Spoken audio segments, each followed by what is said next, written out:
Coming up on the Unleashed podcast, we'll talk to Fern Camacho about training tips. Fern's a really great trainer who's helped us out a lot at Unleashed, and he can help you now too. We'll tell you all about it. Plus, we're going to talk about the respiratory disease that's making headlines in the dog population across the country. What are we doing at Unleashed to help make sure it doesn't happen here?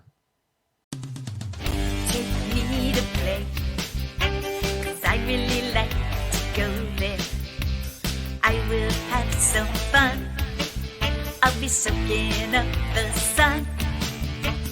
Unleash the joy. Come stay and play. Unleash the fun. Unleash the fun. Unleash the joy. Come stay and play. Unleash the fun. Unleash the fun. I'm Ben Larson, the owner of Unleashed and host of the Unleashed podcast. Thrilled to have you along for the ride again here on this edition of the Unleashed podcast. Like I said, we'll talk to Fern Camacho in a bit, and we'll talk about that respiratory illness and what we do at Unleashed to try and help prevent anything from happening. But I want to talk about what's going on this week at Unleashed first, because there's a lot of really exciting stuff. We are moving our lobby, creating a new one, and moving into it this week and next, hopefully. We got a lot of exciting things happening. In fact, you can go check out our Facebook page, facebook.com/unleashedcg, as in Unleashed Cottage Grove. You take out a look at our video there. My daughter, Misha, produced a really cool video of the progress of our lobby so far. We took the house garage. So we had a house on the property, and the garage there, converted it into a lobby. We are hoping to move in next week, so pretty exciting stuff there. Going to change the entire experience for you. We also, if you've been to Unleashed recently, you may have noticed we have some additional parking, but it's not quite complete because, winter gets in the way. Winter. So they came in and they moved the dirt around and they created additional parking. So now you can come in and you can park actually perpendicular to where you might have before. We still have the old original customer parking spots too, but now we can park and created new parking spots along the, I guess we're facing east if you park your car that way out in front of our facility. So you'll see what I'm talking about if you come at all soon or if you've been there already. But they couldn't pave it yet, so we can't pave it all the way until next spring. I've learned a lot during the whole renovation process here for Unleashed, and if you've ever been through any kind of renovation or building a house or any sort of that thing, I'm sure you've experienced it as well. You have a picture of what it's going to go like in your head, and you might as well just light it on fire because it doesn't work that way. A lot of delays, a lot of issues, zoning, lining up contractors. It's been glorious that way, but we've been renovating now for a year and a half. In stages, and all told, it's gone really well. I mean, I can't really complain. The whole kennel facility, the building, fantastic. Our new kennels, our new floors, our new grooming room. I mean, it's really been great. But it just takes a long time. And so deep breaths in through the nose, out through the mouth every night have helped me a lot. A little meditating, a little understanding about how the world is, and the Beatles, Let It Be. I'm not going to sing it for you, although I could. I'm not going to. That's helped a lot as well. Anyway, the lobby is almost ready. We are on pace. Where's some wood? Can I knock on some wood? We are on pace to get this thing ready for Christmas, dare I say. Hopefully next week. We're recording this episode here, December 12th. So hopefully by December 18th, which is next week Monday, we'll be moving in. And you'll be able to come in our front door, drop your dog or cat off. We'll take the dog or cat to the right spot in our facility, whether it's daycare, boarding, or grooming. And you'll have this wonderful experience where you park. There's room. You can sit. We'll have coffee. Later on, we'll have retail. We're going to be selling our shirts. If you can see that, our Unleashed sweatshirts, T-shirts. A lot of good swag there. We've got other things like Fern Camacho is coming up in our interview today. He has a video training series. We'll be selling that, so you can take home some video training. He's helped us a lot with what we're doing at Unleashed as well with training our staff. So really good stuff all around, and it's very exciting. Very excited to get into the lobby. When it's all said and done, I'll be able to look back on it and laugh. I believe I will, unless I cry first. Maybe I'll cry first, then maybe I'll spend some time. A stretch of time crying, which is maybe the stretch of time I'm in now, and then I'll be able to laugh. So this, these things work themselves out, I suppose. But it's really exciting, and I can't wait for you to come in and see our new lobby here at Unleashed. It's just really good stuff, and we can't wait to see what it's going to do for the entire experience and the entire business. So that's the biggest thing that's going on right now at Unleashed, the improved parking and the new lobby. And then next year, we're going to continue with some more renovations. We're going to be adding a whole nother play yard and possibly renovating our entire east side facing of the facility too. We're not sure about that yet, but hopefully come summertime, we'll be able to do that. And it's going to be great. The other major thing that's on the way, and we'll have a lot more about this in upcoming Unleashed podcasts, is our enrichment daycare. Daycare 2.0, enrichment daycare. So awesome. We're going to change what we do now today from our structure, from our current daycare, which is where your dog comes and we play all day and we have the dogs out in the play yard and we kind of, have human handlers with them and it's good, but it's not very structured. And so we're going to change that experience to a structured daycare where we will have 4 activities throughout the day. Things like practicing our gate sitting and manners at the fence, because dogs get very excited at the fence. It can lead to sometimes some scuffles and things like that. We want to try and limit that as much as possible. So we're going to practice that. We'll have activities like during the summer, water play, during the winter, snow play, bubbles, some agility exercises that the dogs can do as a group. Very excited about that in just the group play. And then we're adding to it enrichment daycare.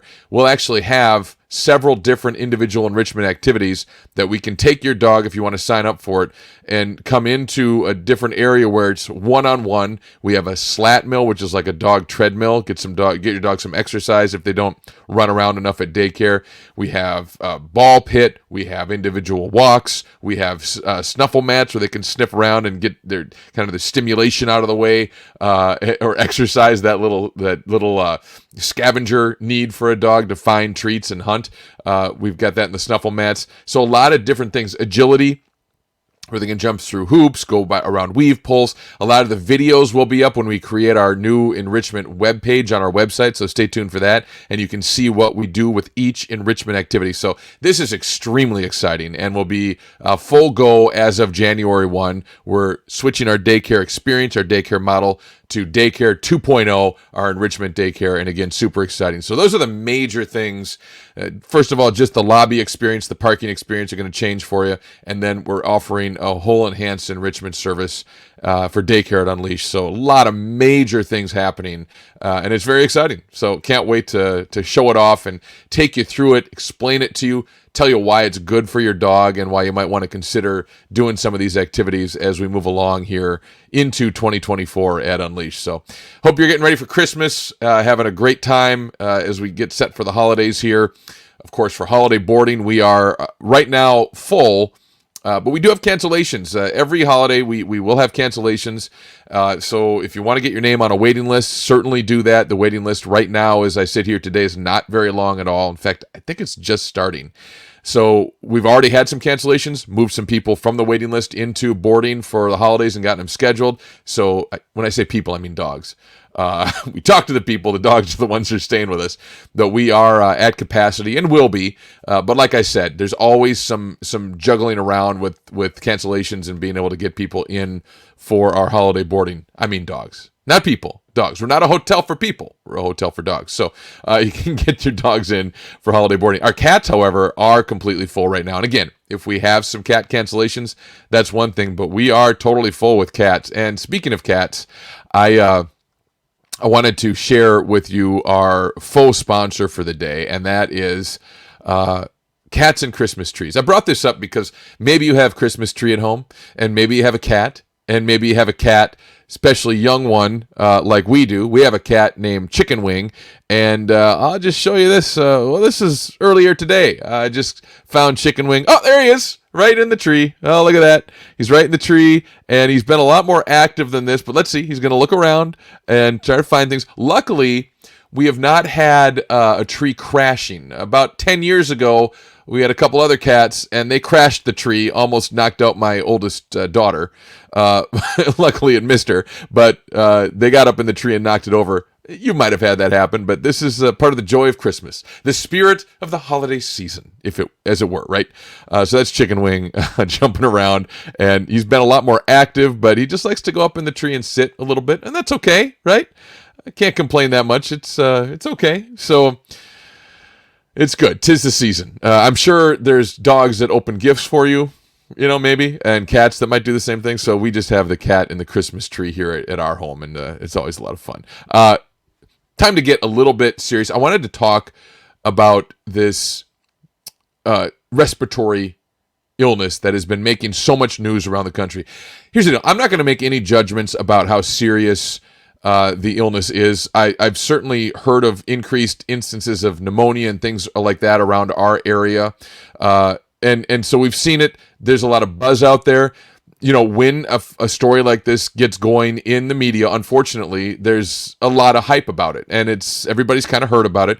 And is it overblown? I don't know. I'm not going to say that it is or isn't. I think there's a lot unknown from everything we've seen reported from the American Vet Medical Association, the Wisconsin Vet Medical Association. There's an awareness of it. They're trying to figure out if it's just a different strain of respiratory disease, just like what happens with humans every year. Is that happening in dogs this year? And it's just a prolonged illness that can lead to more instances of pneumonia and, of course, be harmful to older dogs, maybe puppies. Sure. All that stuff's possible, but we just don't know yet. And, of course, I'm not a veterinarian. My wife is. I am not. We're not going to make any pronounced judgments. What we are going to do is share with you, as you can see on your screen here, if you're watching this, what we do at Unleashed. Okay, what do we do at Unleashed? And this is across the board, day in, day out, 24/7, 365. Ever since we took over, we have been sticklers about our cleaning protocol at Unleashed to try and prevent as much disease as possible. And that's really all you can do. I want to be very clear about this. There is always a risk, okay? There's always a risk when you bring your dog to a place where there's other dogs, just like there's always a risk when you go into public yourself. Whether you send your kids to school or preschool, daycare, whatever, we know that there's a risk. I have a 12-year-old daughter right now that from years 2 through 4, maybe 5 in her life, was a giant snot ball. All she was snot. Around the house, 24/7, snot everywhere, right? Luckily, I shouldn't say luckily, I hope it helped her immune system in life. But if you're a parent of a human, you know that this happens. If you're a pet parent, it's the same thing, right? It will happen from time to time. The benefits we feel of socialization, daycare, having your dog be with other dogs, whether it's at the dog park or at our daycare, outweigh these risks by and large. However, an illness can certainly happen. So what do we do at Unleashed? What do we do to try and prevent this? Well, here it is. Our entire facility is disinfected daily. Okay, we go through once a day and we did every surface, mopping with the right kind of cleaners, much more powerful is what I'm trying to say than your daily household cleaners. Okay, sometimes we mix in some bleach on a particularly bad day to make sure that we are getting all the germs killed across the entire facility. We also spray our kennels on the sidewalls to touch all surfaces that a dog's nose, mouth will touch. Okay, so we spray and disinfect also with a disinfectant. We make sure that every surface gets disinfected every day at Unleashed. Okay, that's grade A number one thing that we do. We also have a UV light that we installed when we renovated into our HVAC system. These things are advertised to kill 99.9% of bacteria. Okay, well, I don't know, but it is effective. We have it, and I can tell you that I feel it's made a difference in our facility since we installed that UV light into our HVAC system. So all the air that circles and cycles through our indoor facility gets touched by this UV light, and I think it's a positive thing. We also keep the air moving constantly at Unleashed. We have 4 giant fans that are mounted throughout the entire boarding facility room, and they oscillate and they move the air constantly. If you ever take a tour and you walk in, you'll see and hear them because they certainly make a little bit of noise too. Not overwhelming, but they're there and they're moving the air constantly. One other thing that we do that is not on the list because I just honestly forgot to put it on till just now. We have a air exchange system that we run twice a day that completely exchanges the air. So it moves the air and an added element moving air to the outside, and the HVAC system brings the outside air back into the facility, and we just exchange the air at least twice a day. Sometimes we leave that thing on all day. It just kind of depends. But we exchange the air as well. So we move the air, we exchange the air, we get it going for you so that we have fresh air constantly moving throughout our facility at Unleashed. Then there's the dog behavior stuff. Okay, no shared waters. Outside play deck, Inside, this is a little easier during the winter because there's not as much of a thirst because it's not hot out. But we bring the daycare dogs in twice a day for a water break, and they get a chance to drink water, certainly if they are thirsty. And our boarding dogs have their own individual water in their kennel 24/7. So they'll go out for a potty break and spend some time outside, but when they come back in, they have a refreshed individual water bucket in their kennel so that they are not sharing and sticking their mouths in the same water buckets here at Unleashed. Our play decks are also spot cleaned and disinfected frequently so that we can disinfect and make sure those surfaces are getting cleared and cleaned as well. And our pets, there's just the human element too in terms of watching our pets. They are monitored constantly. We do health checks when they come in and health checks before they leave. We monitor how much they eat. We chart every day whether your dog has eaten or not, a partial eaten, fully eaten, if they have any type of behavior like any vomiting, diarrhea, anything like that in their kennel. We are checking that and writing it down on a chart every day. Every dog and cat has their own chart for their stay. We compare notes. We highlight if there's any 2 consecutive meals where their behavior has changed. We're taking action right away. We're going to see if, one, we can get them to eat, if it's just an issue of like anxiety or whatever, and if they'll still have an appetite if we maybe add a little peanut butter or, depending on the dog, meat. If that's the case, then we're still monitoring, but we think we're okay. If the behavior changes and a dog that eats a lot isn't eating, that's always a red flag. And we're going to alert you, the pet parent, and then we're going to take whatever steps that we all agree we need to take. Does the dog need to see a vet? Does the dog need isolation? What do we need to do? We're going to monitor that, be 100% on it, and make sure that we are taking action to care for your pet while they stay with us here at Unleashed. And then we also have isolation spaces that are available. If during a boarding stay, your dog starts to show signs of respiratory distress, coughing, coughing's the main one, but issues where they're hacking and coughing, showing lethargy, they're getting kind of tired, we're going to move them into an isolation space, of course, notifying you, the pet parent, as well, and seeing what needs to happen. But we're going to remove any sick dogs from our overall group to isolate and make sure that we prevent any potential disease from spreading. If you come to daycare and you walk in the door and your dog is coughing and showing respiratory fatigue or whatever the case may be, we're going to send them home. We're going to send your dog home, and that's just the way it's got to be to protect all of our pet population. The other thing that's not on the list here is vaccinations. We are doubly making sure right now that every dog that steps foot into Unleashed is vaccinated. Rabies, distemper, Bordetella. So distemper and Bordetella, the more respiratory issues. There are more, the vaccines are not going to catch nearly everything, but they're going to do what they do, and we take all measures we can to prevent all of these diseases from passing, and vaccinations are a big part of that. So there's still, as you know, if you get your flu shot as a human, you can still certainly get sick with some respiratory junk over the winter. It happens to all of us. Hopefully the flu shot prevents the worst of it. That's the same thing in the canine world, and the cat world as well. That these annual to every 3 years for distemper, whatever the cycle that your veterinarian has you on, they can help prevent these diseases from spreading. So I just want to be very clear, that is what we are doing. I can't make any judgments, and of course I can't make any judgments on the overall risk of the respiratory illness and how severe it is this winter. And as we go through at this time of year, we're just going to have to kind of see how that plays out.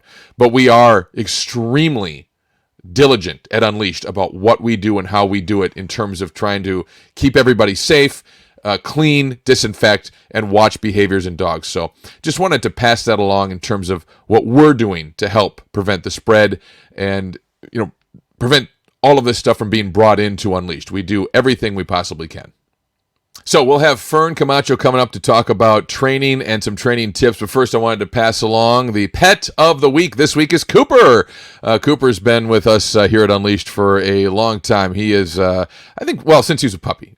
He's now I'm trying to remember. It probably says here on the sheet. He's been with us, I believe, since 2020. So been 3 years now with Cooper. Brought him in as a little puppy. Remember taking pictures of him when he could just fit right here, and we were smiling, having fun. He's a golden retriever. He originally, in his first 1 to 2 years of life, they coincided with COVID, and with that, he ate masks, and it was just horrible. He would go in and steal masks from our pocket. When we were out on the play yard, we didn't have to wear our masks. We would put them in our pocket because we were outside. He would he would nosedive if you were bending over to do something, pay attention to another dog or whatever. He would stick his nose right in there and steal the mask, and then run around and taunt you while he ate it. And it was amazing. I'll just say. So we had to be very careful with Cooper. It happened a few times, and unfortunately, we had to give him some material to make him send the mask back through the mouth, if you will. And so just telling that funny story about Cooper. He has mellowed out since then, but still a lot of fun, great personality. He loves to hang out with Zuko and Max and Pepper. He also plays with my dog, Buster, a lot. Still really enjoys his time. He's so excited every time he comes to Unleashed. It's just really fun to see. He's just excited. Plays with Justin, our afternoon handler. They have a very special relationship. And it's really just so... It's what it's all about, right? It's just so fun to see that from Cooper, and we just really enjoy having him with us here at Unleashed. So that's this week's Pet of the Week. And if you become a daycare normal or daycare regular at Unleashed, there will be a time when you have Pet of the Week honored with us at Unleashed. When you are the Pet of the Week, you get a free day of daycare along with it, and you get the honor here on the podcast and up on our website and a video. So it's all a lot of fun. So we just really enjoyed doing the Pet of the Week here at Unleashed each and every week. So stay tuned. Your turn is coming up if it hasn't already. Up next, we're going to bring in Fern Camacho. Can't wait to talk to him. He has been a huge asset to us here at Unleashed. We have used him for our staff training to help our handlers out in the play deck watch for certain body language types in the dogs, certain types of daycare dogs, and it's really helped us to manage our daycare, keep everybody safe and everybody having fun out in the play yards every day here at Unleashed.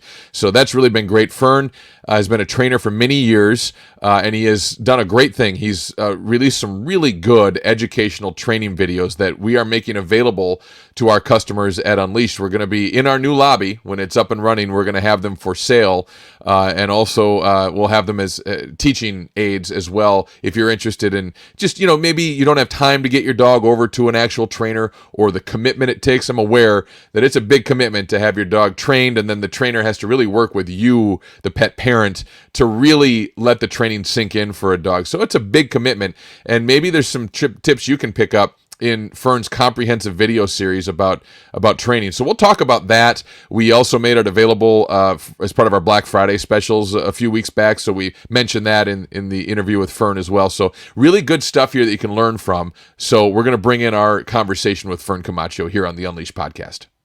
All right, we're excited to be joined on the Unleashed podcast by Fern Camacho.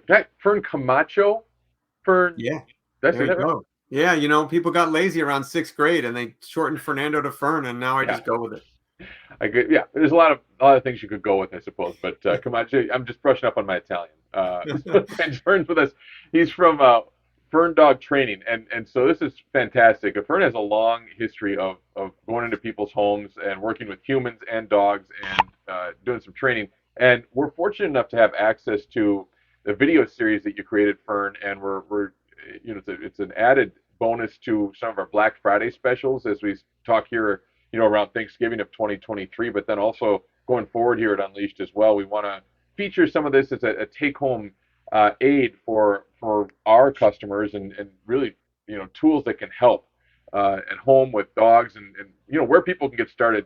I'll let you talk on this, Fern, because I don't have a lot of direct experience with it. You have kind of been through all of the guts of this. You've talked to customers, you run your own training business, you've been to people's homes and tried to really translate, right, the language of dog to human, and how to get the human pet owners, pet parents to have success in helping to train their dogs. So tell me a little bit about what that's been like for you, and how you got to creating this series of training videos. Well, yeah, no, thanks, Ben. It's a pleasure and honor to be here with you. I started my journey maybe 15 or so years ago when I had faced with a possible career change, and I had to figure out what I wanted to do. And I kind of looked down at my dog, and I'm like, I have a pretty good relationship with my dog. Maybe I could teach other people how to do that. I didn't even realize it was a job at that point. But then as I kind of got into it, I kind of feel like, it was just kind of like it just came very easy for me, natural for me. And I did a lot of study and experimentation, working in dog daycares and stuff like that. And it kind of took off. I kind of feel like it was just like one of those things I was meant to do.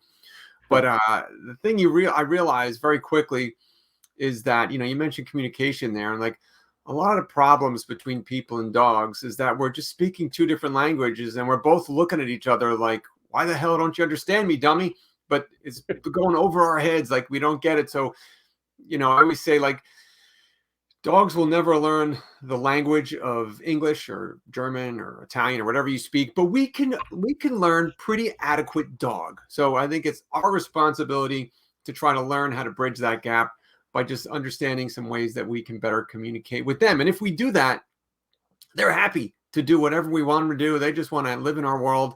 But if we don't give them the direction, I think where a lot of people make a mistake is that dogs are so kind of involved and interwoven into our life that we just take for granted that it's another species living in our world. Like, we just expect them to know what we want to do and just naturally do it. And the good thing about dogs is they're very trainable, they're very adaptable if we teach them.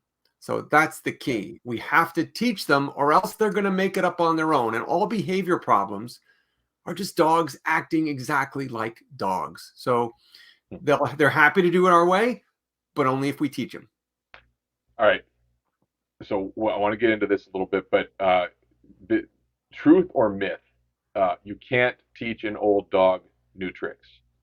Totally false. Like, Hmm. you can always teach. It's like saying, all right, I'm going to be 54 in a few weeks. No bother, no use teaching me any. I might as well not learn anything new because I guess I'm done. My mind is totally full. We can always learn new things, and you can always, and especially dogs, I think, are always more than willing to learn if we take the time to teach them. So, definitely the longer certain behaviors go on, everything is repetition and consistency. So the longer certain behaviors go on, the longer it takes to reshape those behaviors. So, when I was working with clients and they're like, oh yeah, we have a dog who's 10 years old, been doing this for 10 years. I'm like, all right, well, we got a lot of work to do. And we have to then at that time determine, is this something we have the time and the resources to put all those reps in to counter condition that behavior? Or is it something we just manage at that point? But dogs are always just like us. We can always learn new things. So basically, if you're looking at this video series, through Unleashed here, and you're thinking, well, my dog is either 10 or maybe, I don't know, 4 or 5 years old. Clearly, it's easier to imprint on a puppy, right? But even if a dog's a few years old or middle aged, as it were, these can be valuable tools to still make some progress, and maybe you might have given up hope on a certain behavior or personality trait for your dog or whatever the case may be, but these can still help. Everything can be improved upon. I always say we're not looking for perfection. There's no such thing as a perfect dog. We're just Yeah. trying to make each individual dog the best version of themselves, whatever that means. And some dogs, you can go pretty far with it. Like, so I have a beagle now, and you know what? Beagles are not all that attentive to humans. They're bred to ignore us. And I realize I can't do.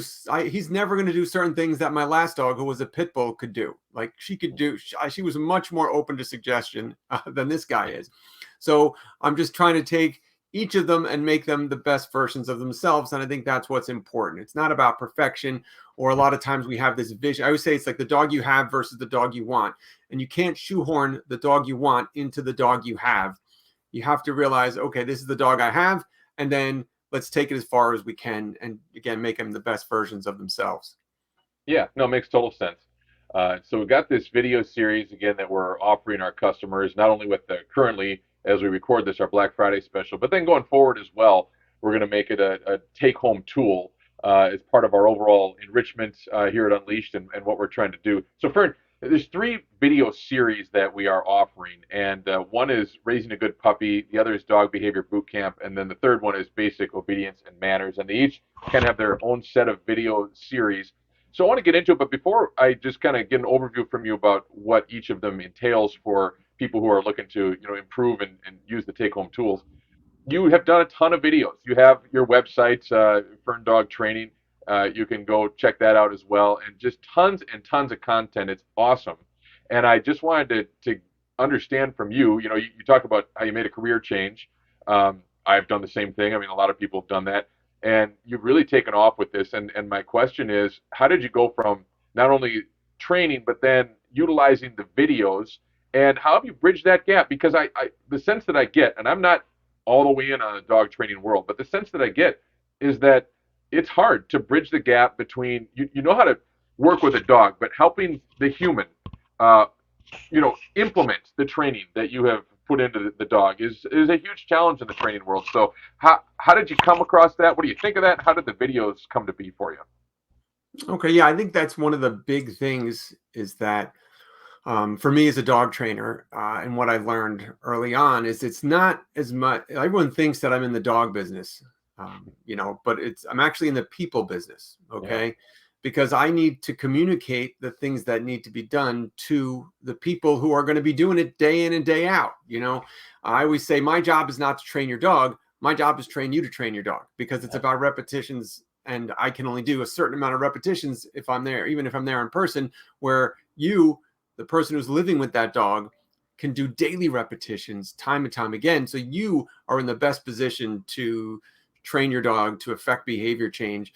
So my job is really just to communicate to you what you need to do. So that's where I think a lot of dog trainers get into trouble when they tell me, like, I'll talk to somebody who wants to become a dog trainer, like, oh, I'm a dog person. I'm like, you're in trouble. This is a people job. All right. We have, because it's not up to the dog. It's up to us to learn how to better communicate. It's up to us to teach our dogs.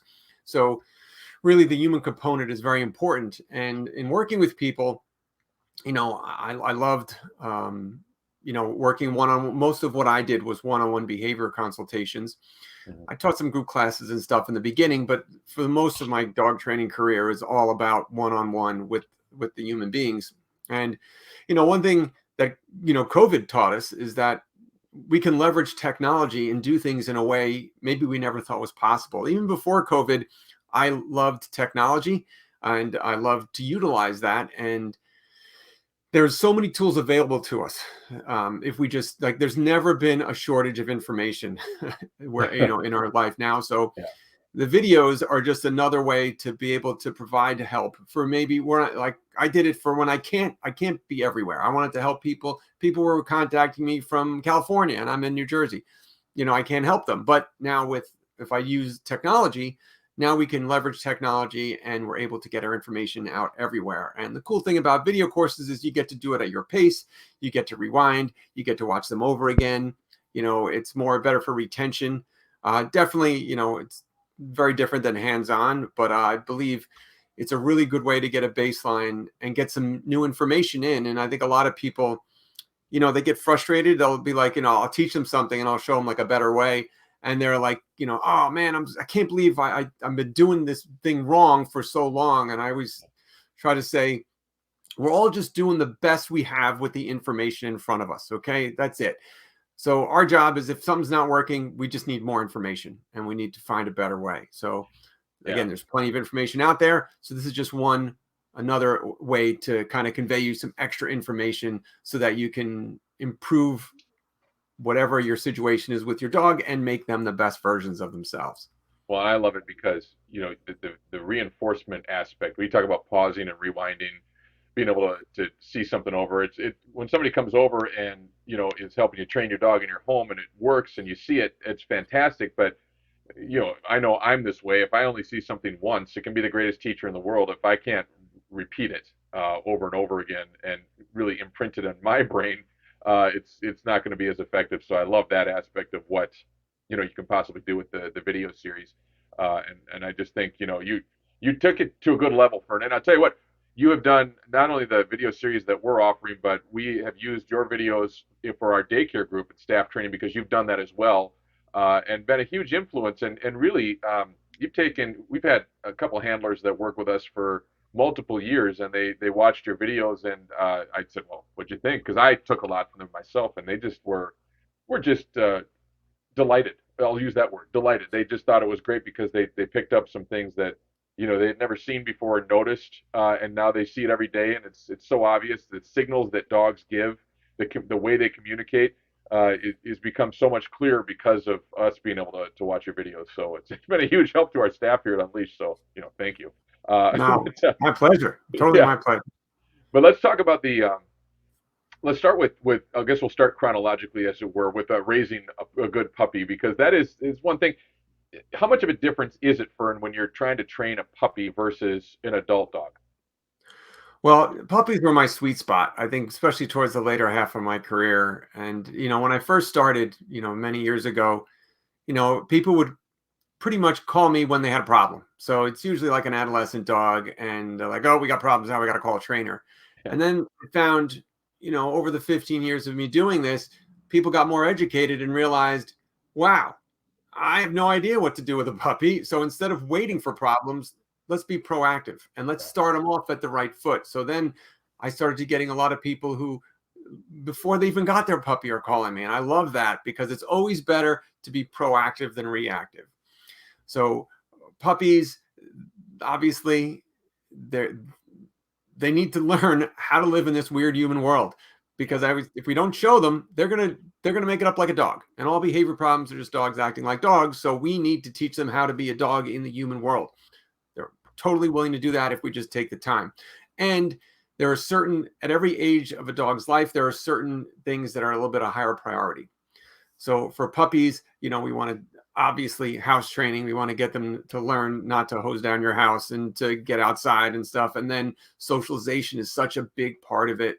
And I was kind of like I'm on like a crusade about socialization because I think very few people understand what proper socialization is, and 80% of the problems that people hired me for with their adult dogs, if they just socialize their dogs better, they would never need me. So I always tell people I'm on a quest to put myself out of business.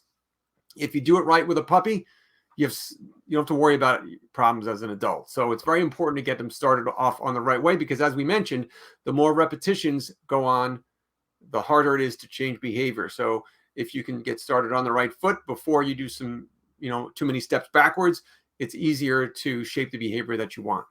Now, is socialization, are you talking mainly dog parks, daycare, just being with other dogs is just is as simple as that, or what do you mean by socialization exactly? Well, socialization to me is in three big areas.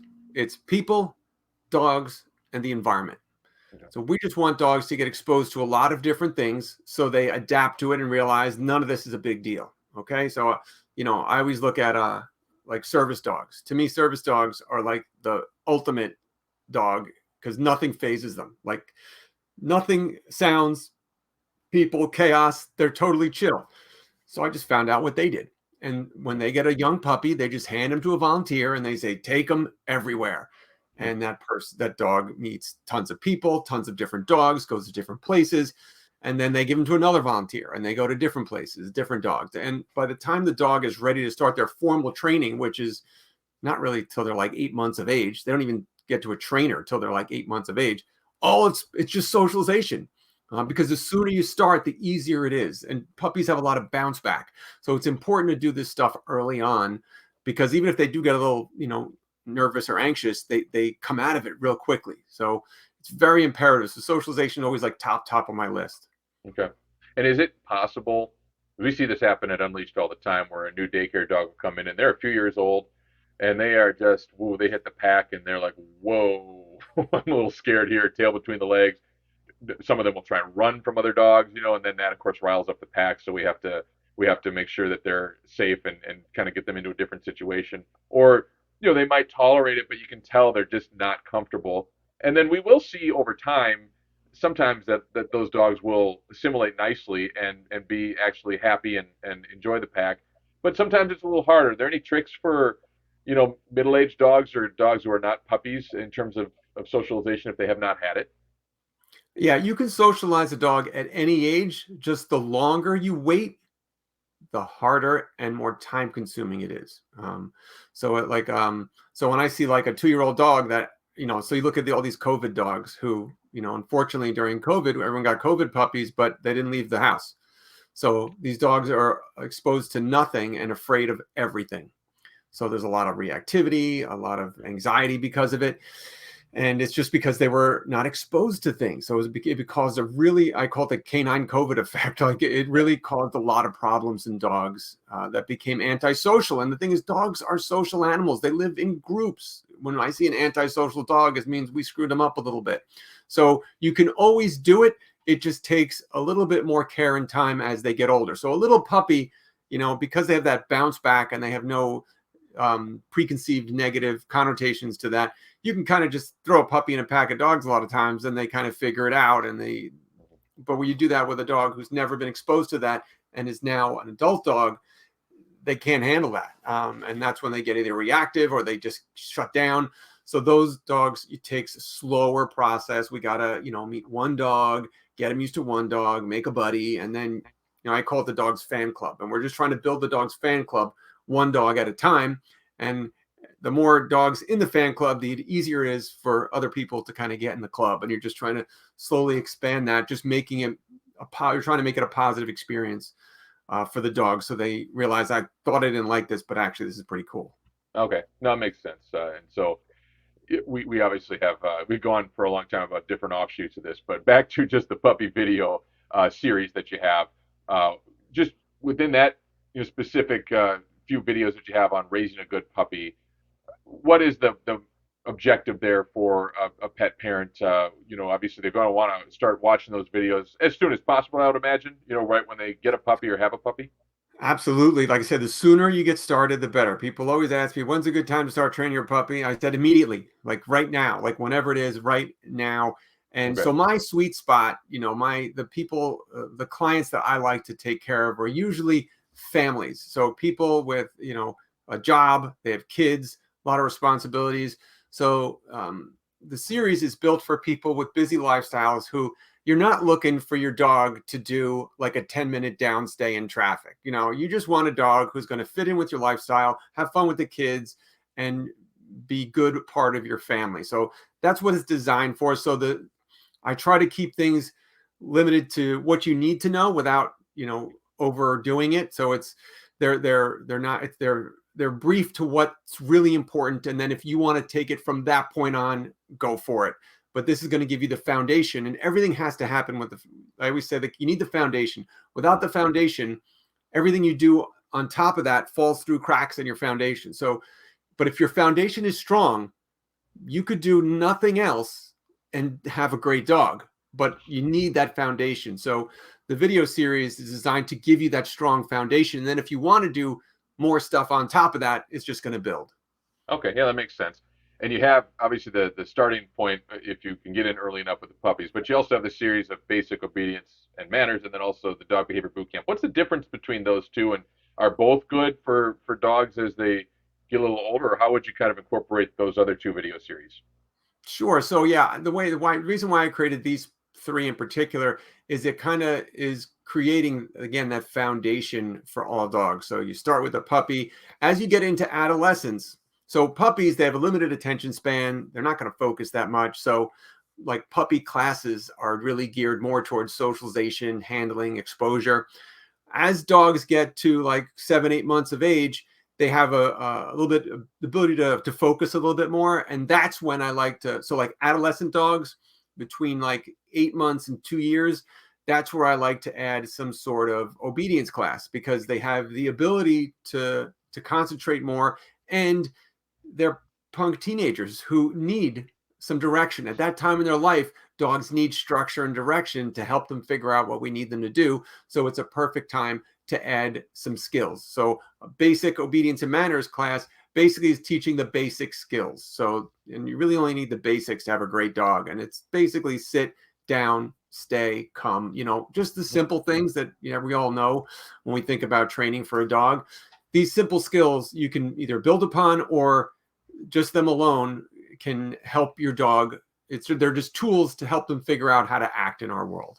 That's great. And then the boot camp, is that a little And different then the than? boot camp. So what I've learned in working with dogs is that a lot of people think, well, I'm getting a dog, so I got to teach it this, this, and this, and this. And what I've learned is that all that stuff is great, but it's not to get a good dog. It's not about giving you more work to do. not more homework. Yeah. It's about changing the things you do with your dog every single day. Those little interactions will have the greatest impact about their behavior. So the boot camp is focusing heavy on that foundation about what you can do to make sure we're giving the dogs the structure that they need so they understand what we want of them. And it's a lot of nuances. It's about, they don't need to learn all this other stuff if you just make sure you're rewarding the right state of mind.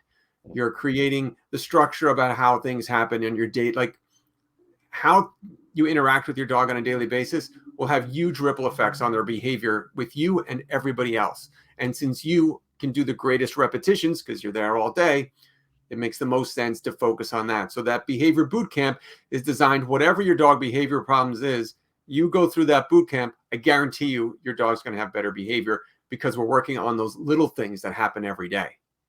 Okay, that's great. So I think to kind of summarize everything, give me a couple things I'm thinking of. One is, what amount of time would a pet parent need to spend, on a daily basis, let's say, or at least, I don't know, 3 to 4 to 5 times a week, per day, all told with the whole series, through the first, however long period of the dog's life, or whenever you get the video series. Is it half hour, 10 minutes? What do you think per day? It's not, there's no exact number I could tell you because every dog's different. Every person's different. Every situation is unique.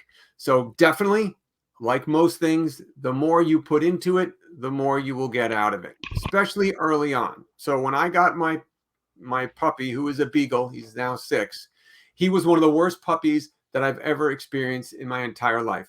I wanted to give him away about every other day, but I said, okay, this is my opportunity to teach him. So I put things on hold.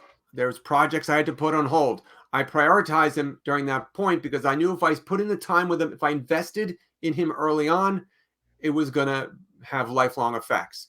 And that was definitely true. So if you can invest a little more time early on, it makes everything else easier in the future. Again, it's about being proactive instead of reactive. It's hard once you see behavior problems existing. So the sooner you address it, the sooner you realize that, okay, maybe we're a little off course here, let's put in the time to change it, the better everything is going to be going on in the future. And he's an awesome dog now. And it's not by accident, not by chance. It's because I put in the time early on. But again, when you get into that boot camp course, you're going to see that it's not about adding more time to your day. It's not about saying, okay, I got to work for 30 minutes. It's about how you feed your dog, how you give your dog affection, how your dog gets the things he values. It's the stuff you're doing you're doing this stuff whether you know it or not. So it's just changing the way that happens. So it's not adding any extra work. Obviously, if you're teaching a skill like a sit or a down, yes, you're going to want to, allow some time, maybe, 30 minutes to work on those skills and build on them. But for the behavior stuff, it's about the things you do every single day. So it's not adding more time in your day. It's just changing the way you do it. That's outstanding. I mean, I love to hear that because that's, if you're a busy person, like me, or like all of our customers, that's great. Yeah. That you could just essentially change your behavior, get more educated, and understand how your dog is seeing you and how you can change behavior through that boot camp. So that's really cool. Would you say, I don't know if you can answer this question, so I'm just gonna throw it out there and take it as you will. But doing this series or just the videos in general, as opposed to like in-person training, is it like 80% is good, 90% is good? What would you say? Is there, if you had to judge it, if people actually took this and implemented them, how effective can they be versus, in-person training from a trainer? I mean, it's hard to say because a lot of it is based again on the individual dog and the individual people doing it. Some people, they learn differently. Some people, they need a little bit more hands-on type of work. Obviously, if I was there with you with your dog, I could experiment because a lot of times you need to experiment to see what the dog responds to.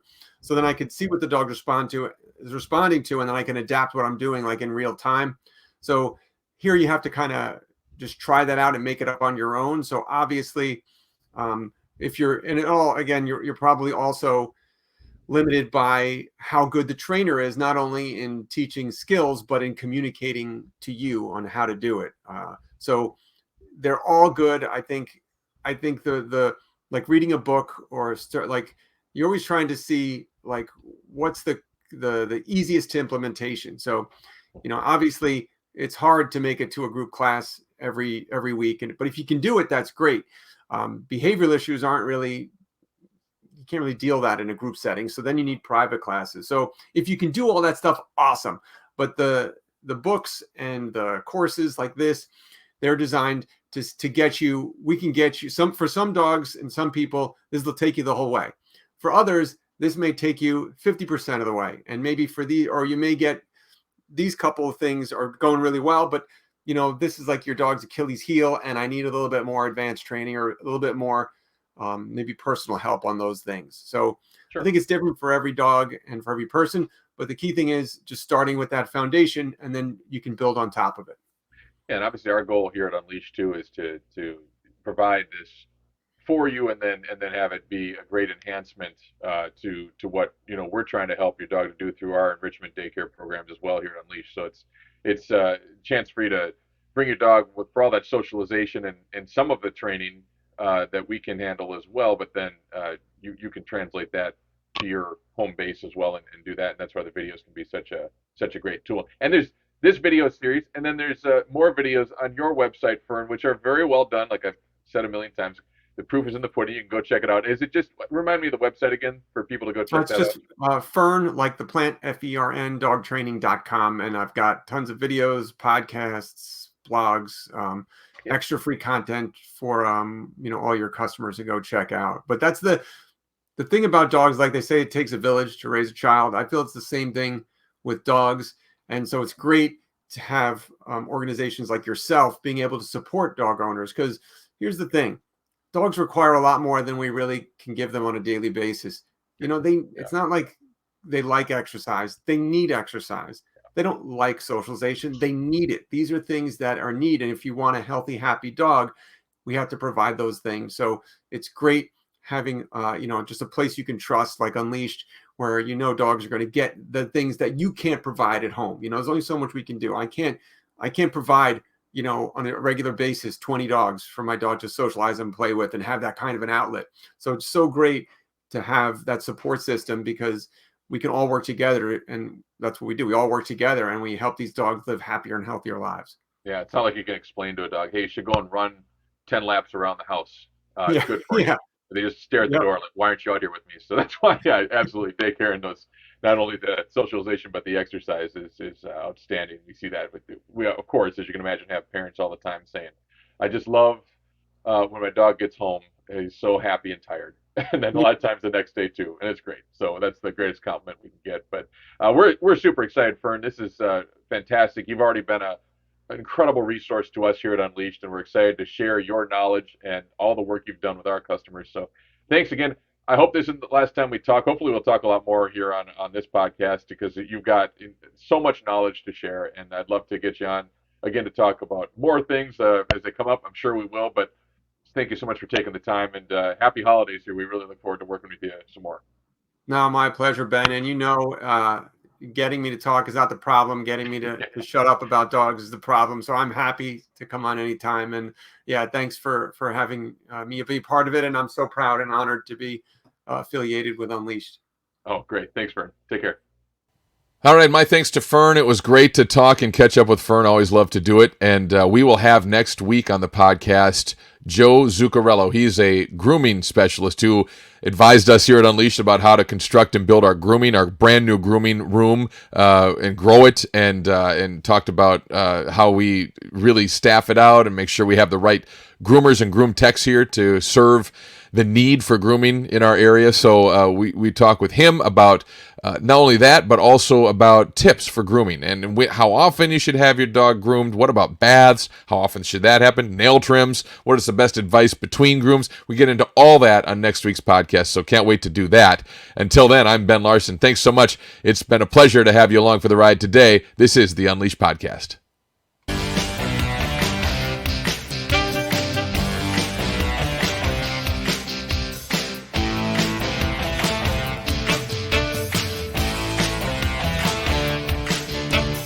Unleash the joy. Unleash command.